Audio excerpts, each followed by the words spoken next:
सो नमस्कार दोस्तों, आज का एक इम्पॉर्टेंट टॉपिक है ह्यूमन बॉडी का, जिसको हम डिस्कस करने वाले हैं। इसको ध्यान से सुनिए और चीज़ें नोट डाउन भी करते जाइए, क्योंकि बहुत ही इम्पॉर्टेंट टॉपिक है। आज हम बात कर रहे हैं ह्यूमन बॉडी का रेस्पायरेटरी सिस्टम। रेस्पायरेटरी सिस्टम मतलब क्या होता है? ऐसा सिस्टम जो हमारे बॉडी के अंदर ऑक्सीजन को ले जाने का काम करता है और कार्बन डाइऑक्साइड को बाहर छोड़ने का काम करता है। ठीक है, रेस्पायरेटरी सिस्टम की बात करें तो ये क्या है? Set of the organs. कुछ ऑर्गन्स एक साथ मिलकर क्या एक ग्रुप बनाते हैं, जिसको हम क्या कहते हैं? रेस्पायरेटरी सिस्टम कहते हैं। ये करता क्या है? Allow to breathe. ये ब्रीथिंग को अलाउ करता है, मतलब एटमॉस्फेयर से ऑक्सीजन को बॉडी के अंदर भेजने का काम करता है और बॉडी के अंदर से कार्बन डाइऑक्साइड को निकाल के जो है एटमॉस्फेयर तक पहुंचाने का काम करता है। ये एक्सचेंज ऑफ एयर है। ये एक्सचेंज ऑफ एयर है, मतलब ये बॉडी के अंदर गैसों का एक्सचेंज करता है, कार्बन डाइऑक्साइड को बाहर करता है और ऑक्सीजन को बॉडी के अंदर भेजने का काम करता है। अब बात करें रेस्पायरेटरी ऑर्गन्स की, तो अलग अलग जीवों में अलग अलग तरीके से रेस्पायरेशन की प्रोसेस की जाती है। आइए देखते हैं। स्तनधारी की बात करें तो जैसे मानव है, तो मानव क्या करता है? लंग्स से सांसें लेता है, मतलब इसके फेफड़े हैं और फेफड़ों से क्या करता है? गैसों का एक्सचेंज करता है और पूरी बॉडी में जो है सर्कुलेशन करता है। फिर करते हैं कीट पतंगों की बात। जो कीड़े मकोड़े हैं, इनकी बात करें तो इनके पास में लंग्स नहीं होता और ये क्या करते हैं? बेसिकली जो है आपके ट्रैकिया से, जो श्वास नली होती है, उससे जो है तो ऑक्सीजन लेते और छोड़ते हैं। फिर जलीय जीव जो वाटर में, पानी में पाए जाते हैं, वो क्या करते हैं? गिल्स। गिल्स को हम हिंदी में कहते हैं गलफड़े, और गलफड़ों से जो है तो सांसें लेते हैं, बाहर करते हैं। उभयचर, ऐसे जीव जो भूमि में भी रहते हैं, जल में भी रहते हैं और मिट्टी के अंदर भी रहते हैं, उभयचर जीव कहलाते हैं। तो भूमि के अंदर जैसे लाई के मेढक। मेढक क्या है कि अगर भूमि में रहेगा, जमीन पे रहेगा, तो लंग्स से सांसें लेता है, लेकिन ये कभी डार्मेंट स्थिति में चला जाता है, सुसुप्तावस्था में चला जाता है। उस टाइम पे ये क्या करता है? उसकी जो त्वचा होती है वो रेस्पायरेशन का काम करती है, और जब वो पानी के अंदर रहता है तो उसके पास गिल्स पाए जाते हैं और वो वहाँ से सांसें लेता है। अब बात करें ब्रीथिंग की, तो ब्रीथिंग क्या है? ब्रीथिंग एक टेक्निक है, एक प्रोसेस है, जिसमें क्या होता है कि हम ऑक्सीजन को एटमॉस्फेयर से बॉडी के अंदर ले जाते हैं और बॉडी के अंदर जो कार्बन डाइऑक्साइड है उसको बाहर निकालने का काम करते हैं। अब ब्रीथिंग की बात करें तो ब्रीथिंग बेसिकली दो तरीके की होती है, एक इंस्पायरेशन और दूसरा एक्सपायरेशन। इंस्पायरेशन मतलब अंदर लेना और एक्सपायरेशन का मतलब होता है बॉडी से बाहर निकालना। तो अगर इंस्पायरेशन को हिंदी में कहते हैं तो ये निःश्वसन कहलाता है, और निःश्वसन मतलब जब हम एटमॉस्फेयर से ऑक्सीजन को अपने नाक के थ्रू जो है बॉडी के अंदर ले जाते हैं, वो निःश्वसन कहलाता है। और इसमें जब भी हम ऑक्सीजन जो है एयर अंदर लेते हैं, उसमें क्या होता है? नाइट्रोजन। चूंकि हमारे एटमॉस्फेयर में, वातावरण में क्या है? बहुत ज़्यादा मात्रा में नाइट्रोजन है, तो हम नाइट्रोजन भी बॉडी के अंदर लेते हैं। इसके साथ में 21% जो है ऑक्सीजन है, उस ऑक्सीजन को भी हम बॉडी के अंदर लेते हैं, और साथ में 0.03% क्या है? कार्बन डाइऑक्साइड है, तो CO2 को भी हम क्या करते हैं? अंदर लेते हैं। अब आता है, बात करें एक्सपायरेशन की। एक्सपायरेशन मतलब बाहर निकालना, और हिंदी में थोड़ा क्लिष्ट है इसको, निःश्वसन और निःश्वसन। निःश्वसन जो है मतलब हम अपने बॉडी के अंदर से जो एटमॉस्फेयर एयर को है वो बाहर निकाल रहे हैं, वो निःश्वसन कहलाता है। और इसमें सबसे ज़्यादा क्या है?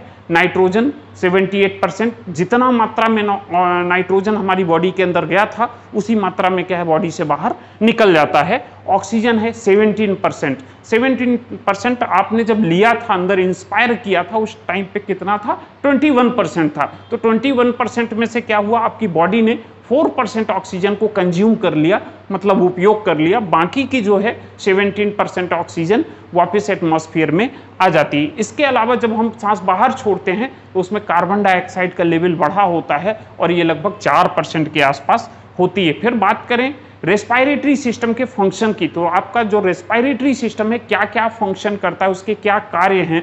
तो सबसे पहले क्या है? ये सप्लाई करता है। क्या सप्लाई करता है? ऑक्सीजन को बॉडी के अंदर ले जाने का काम करता है, और जो है रिमूव, कार्बन डाइऑक्साइड को बॉडी से बाहर रिमूव करने का काम करता है। ये क्या करता है? फिल्टर्ड एयर, जो आपका रेस्पायरेटरी सिस्टम है, जो भी आप एयर अंदर लेते हैं, हवा अंदर ले जाते हैं, उसको फिल्टर करने का काम करता है। चूंकि एटमॉस्फेयर में बहुत सारे डस्ट पार्टिकल हैं, है ना, तो डस्ट पार्टिकल, इसके अलावा बैक्टीरिया भी हैं, वायरस भी हैं, इनको क्या करता है, फिल्टर करके बाहर निकालने का काम करता है। प्रोड्यूस साउंड, जब भी हम सांस को अंदर लेते हैं और बाहर छोड़ते हैं, है ना, तो उस टाइम पे एक विशेष टाइप की साउंड आती है जो ये बताती है कि कोई भी व्यक्ति क्या है, जीवित है। ठीक है। रिसेप्टर टू स्मेल, अब ये जो रेस्पिरेटरी सिस्टम है इसका एक इंपॉर्टेंट ऑर्गन है नोज, और नोज क्या करता है कि रिसेप्टर है इस पे स्मेल के लिए, मतलब स्मेल के लिए सेंसिटिव है। आप कभी गंदी जगह से गुजरते हैं तो आप अपने आंखों में, नाक में क्या कर लेते हैं, उंगली रख लेते हैं, हाथ रख लेते हैं, रुमाल लगा लेते हैं। कारण क्यों? क्योंकि वहाँ की स्मेल आती है। कहीं मंदिर के सामने से गुजरते हैं, वहाँ पे बहुत सारी अगरबत्तियाँ, है ना, धूप वगैरह जलती है, तो वहाँ पे क्या होता है, अच्छी स्मेल आती है, तो आपको उस स्मेल को सूंघने की इच्छा होती है कि हम इसको अंदर खींच लें। तो रेस्पिरेटरी सिस्टम का एक इम्पॉर्टेंट काम क्या है कि इसमें रिसेप्टर पाए जाते हैं जो हमारी बॉडी में स्मेल के लिए रिस्पॉन्सिबल है। इसके बात करें तो rids the body some excess heat and water, आपकी बॉडी में जो एक्सेस हीट है, गर्मी है, उसको भी बाहर निकालने का काम करते हैं, और इसके साथ में क्या है, एक्सेस वाटर को भी बाहर निकालने का काम करते हैं थ्रू द एयर। इसके बाद बात करें रेस्पिरेटरी ऑर्गन की, तो कौन कौन से वो ऑर्गन्स हैं जो रेस्पिरेशन में मदद करते हैं। तो नोज, पहला सबसे पहले नॉक हो गई या नॉस्ट्रिल्स, फिर नेजल कैविटी जहाँ से सांस अंदर जाती है, उसके बाद आता है फेरिंग्स, फेरिंग्स क्या है, गला है ये।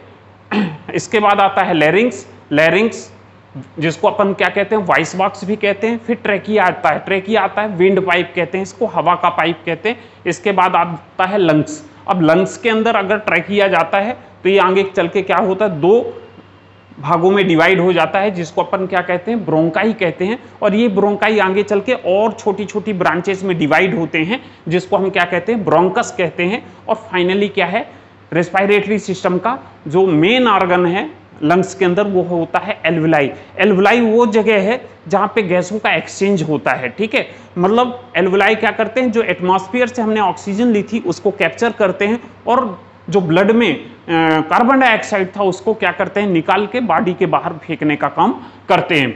अब एक एक करके देखते हैं। सबसे पहले बात करते हैं नोज की। तो नोज क्या है, नेजल सेप्टम। नोज क्या है, नेजल सेप्टम टू पार्ट्स में डिवाइड करता है।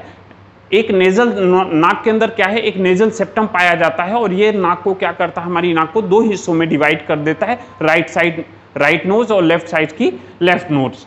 फिर आता है इसके अंदर क्या है, पैरानेजल साइनस पाए जाते हैं। ये साइनस क्या करते हैं, जो एयर है उसको वार्म करने का, गर्म करने का काम करते हैं। अब इसमें सिलिया पाए जाते हैं। सिलिया कहते हैं हेयर्स को, बहुत छोटे छोटे हेयर पाए जाते हैं, और ये हेयर क्या करते हैं कि जब भी हम सांस को अंदर लेते हैं, बाहर निकालते हैं, उस टाइम पे क्या होता है कि ये एयर के साथ में जो पॉल्यूटेड हैं, पॉल्यूशन है, मतलब डस्ट पार्टिकल हैं, बैक्टीरिया हैं, वायरस हैं, इनको क्या करता है, फिल्टर करने का काम करता है।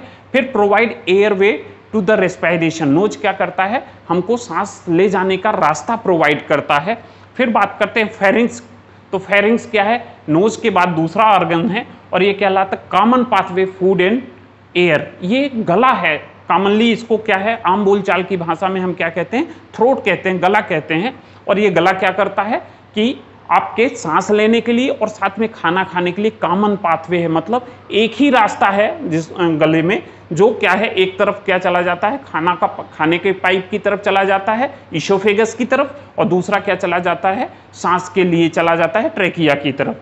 ठीक है। म्यूकस एंड स्केलेटल मसल्स, इसमें क्या पाई जाती है, स्केलेटल मसल्स पाई जाती हैं, जो हमारे रेस्पिरेशन को, ब्रीथिंग को और साथ में फूडिंग को भी क्या करती हैं, हेल्प करने का काम करती हैं। अब फेरिंग्स को तीन हिस्सों में बांटा गया है। सबसे ऊपर का क्या कहलाता है, जो ऐसा फेरिंग्स का वो हिस्सा जो नाक के कांटेक्ट में है, उसको नेजोफेरिंग्स कहते हैं। और नेजोफेरिंग्स में क्या पाया जाता है, फेरेंजियल टॉन्सिल्स पाए जाते हैं। ये टॉन्सिल्स क्या होते हैं, ये हमारी बॉडी का इम्यून सिस्टम को स्ट्रांग करने का काम करते हैं, रोग प्रतिरोधक क्षमता को बढ़ाने का काम करते हैं। फिर जो दूसरा हिस्सा है ओरोफेरिंग्स, फेरिंग्स का वो हिस्सा जो गले के साथ संपर्क में है, मतलब माउथ के साथ संपर्क में है, उसको कहते हैं ओरोफेरिंग्स। और ये क्या है, इसमें पहले टाइन टॉन्सिल्स पाए जाते हैं, 2 की संख्या में होते हैं। अब ये पैलेटाइन टॉन्सिल्स भी क्या करते हैं, हमारी बॉडी का जो इम्यून सिस्टम है उसको स्ट्रांग करने का काम करते हैं। जो तीसरा हिस्सा है फेरिंक्स का, जो लैरिंक्स के साथ संपर्क में है, वॉइस बॉक्स के साथ संपर्क में है, उसको कहते हैं लैरिंगोफेरिंक्स। और ये लैरिंगोफेरिंक्स वाला हिस्सा आगे चल के दो रास्तों में डिवाइड हो जाता है। एक चला जाता है ईसोफेगस के लिए, जिसको हम क्या कहते हैं, फूड पाइप, जिसमें से खाना होता हुआ ईसोफेगस से स्टमक में चला जाता है। और दूसरा जो हिस्सा है वो लैरिंक्स है। लैरिंक्स आगे चल के वॉइस बॉक्स कहलाता है और इसमें से एयर की एंट्री लंग्स तक होती है।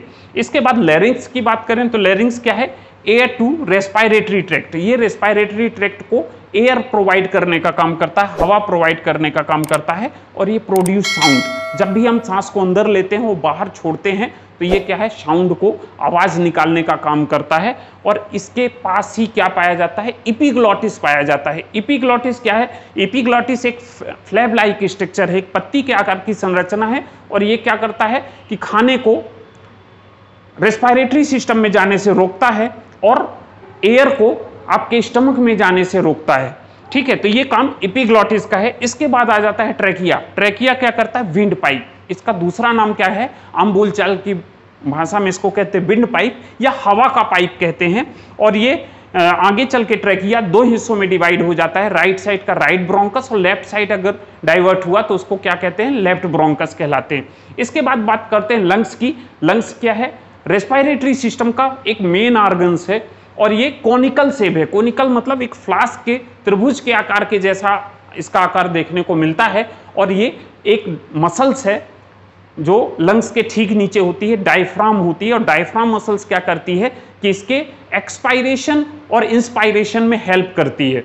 ठीक है, ये separated by the media sternum. Right side का लंग्स और लेफ्ट साइड का लंग्स क्या है, एक मीडिया स्टर्नम। मीडिया स्टर्नम जो बीच की लाइन होती है उसके द्वारा राइट साइड का लंग्स और लेफ्ट साइड का लंग्स दो अलग अलग भागों में डिवाइड हो जाते हैं। अब बात करें वन बाई वन, तो लेफ्ट साइड का लंग्स क्या करता है, divided into lobes by the fissure. ये क्या, एक फिशर के द्वारा दो हिस्सों में डिवाइड होता है लेफ्ट साइड का लंग और smaller than right side lungs. ये राइट साइड के लंग्स की अपेक्षा थोड़ा छोटा होता है। कारण क्यों, क्योंकि इसमें कार्डियक नाच पाई जाती है। मतलब एक हार्ट का एक हिस्सा जो है इसके कांटेक्ट में होता है लेफ्ट साइड के लंग्स की वजह से और इसी वजह से इसका आकार क्या है, छोटा दिखाई देता है। फिर आता है राइट साइड का लंग्स। तो राइट साइड का लंग्स जो है थ्री लोब्स में डिवाइडेड है, एक ऑब्लिक फिशर और एक हॉरिजॉन्टल फिशर के द्वारा एक तिरछी लाइन और एक खड़ी लाइन के द्वारा तीन हिस्सों में डिवाइड होता है। और ये मोर सुपीरियर होता है, मतलब सीधा होता है। और इसी सीधे होने की वजह से क्या होता है, राइट साइड के लंग्स में इन्फेक्शन ज़्यादा आसानी से देखने को मिलता है। क्योंकि ट्रैकिया से जब भी इन्फेक्शन घुसता है, चूंकि राइट साइड का लंग्स बिल्कुल सीधा होता है, तो इन्फेक्शन डायरेक्टली कहाँ, राइट साइड के लंग्स में पहले पहुंच जाता है देन द लेफ्ट साइड के लंग्स। इसके बाद बात करें प्लूरा की, तो लंग्स को चारों तरफ से कवरिंग बनी हुई है, एक मेम्ब्रेन के द्वारा कवर किया गया है, जिसको हम क्या कहते हैं, प्लूरा कहते हैं। और इस प्लूरा के की दो लेयर होती हैं। जो सबसे बाहर की लेयर है उसको हम कहते हैं विसरल प्लूरा और जो अंदर की लेयर है जो लंग्स से लगी हुई होती है वो कहलाता है पैराइटल प्लूरा। और इन दोनों लेयर के बीच में क्या भरा हुआ होता है, प्लूरल फ्लूइड भरा हुआ होता है, जो हमारे लंग्स को फ्रिक्शन से बचाता है। जब भी हम क्या है सांस लेते हैं और सांस छोड़ते हैं तो एक बार लंग्स हमारा अप करता है, दूसरी बार डाउन करता है, तो ये क्या है, रिब्स केस से या दूसरी जगह से टकराए नहीं, इसलिए फ्रिक्शन से बचाने के लिए वहां पे क्या है, प्लूरा भरा होता है। और प्लूरा क्या करता है कि उसको प्रोटेक्शन देने का, सुरक्षा देने का काम करता है। अब एक कॉमन सा वर्ड यूज किया जाता है जिसको हम क्या कहते हैं, टाइडल वॉल्यूम कहते हैं। तो टाइडल वॉल्यूम क्या है, एक बार में हम जितना सांस ले सकते हैं, मतलब हमारे लंग्स की जो कैपेसिटी है एक बार हम सांस लेते हैं उसको क्या कहते हैं, टाइडल वॉल्यूम। मतलब एक नॉर्मल सांस, ठीक है, आप आसानी से एक सांस अंदर लीजिए, उसकी कैपेसिटी कितनी होती है, 500 ml के आसपास होती है। फिर आता है टोटल लंग्स कैपेसिटी, ठीक है। तो टोटल लंग्स कैपेसिटी का मतलब कि हमारे लंग्स की अधिकतम क्षमता क्या है जो हम उसको अंदर ले सकते हैं, तो वो क्षमता है 6000 ml, लगभग 6000 ml के आसपास क्षमता होती है। मतलब हम जोर से लंबी सी सांस लें, ऐसा हम हर बार नहीं कर सकते। नॉर्मली हम क्या करते हैं, एक सिंपल सी सांस लेते हैं और छोड़ते हैं, तो उसकी कैपेसिटी वो टाइडल वॉल्यूम कहलाती है और उसकी कैपेसिटी कितना होती है, 500 ml के आसपास होती है। लेकिन अगर हम लंग्स की अधिकतम कैपेसिटी की बात करें, मैक्सिमम की, तो वो होती है 6000 ml। अब बात करते हैं ऑक्सीजन सिलेंडर की। ऑक्सीजन सिलेंडर क्या है कि अगर हम अर्थ में हैं या पृथ्वी के ऊपर उपयोग करते हैं, तो चूंकि हमारी बॉडी को अभ्यस्त है, इसकी हैबिट पड़ी हुई है कि हम प्लेन ऑक्सीजन नहीं ले सकते, तो ऐसी कंडीशन में क्या करते हैं हम जो सिलेंडर यूज करते हैं उसमें ऑक्सीजन और नाइट्रोजन दोनों का रेशियो रहता है। इसके बाद अगर हम हाई एटीट्यूड में जाते हैं, एल्टीट्यूड मतलब हायर लेवल पे, पहाड़ों पे जाते हैं, तो पहाड़ों पे भी हम क्या है ऑक्सीजन और नाइट्रोजन का कॉम्बिनेशन ही यूज करते हैं सिलेंडर के अंदर। अगर समुद्र में हैं और समुद्र में गहराई कम है तो उस टाइम पे भी हम क्या करते हैं ऑक्सीजन और नाइट्रोजन का ही उपयोग करते हैं सिलेंडर में। लेकिन अगर समुद्र की गहराई 300 फीट से ज़्यादा गहरी है तो ऐसी कंडीशन में हम ऑक्सीजन के साथ हीलियम गैस का उपयोग करते हैं। Thank you.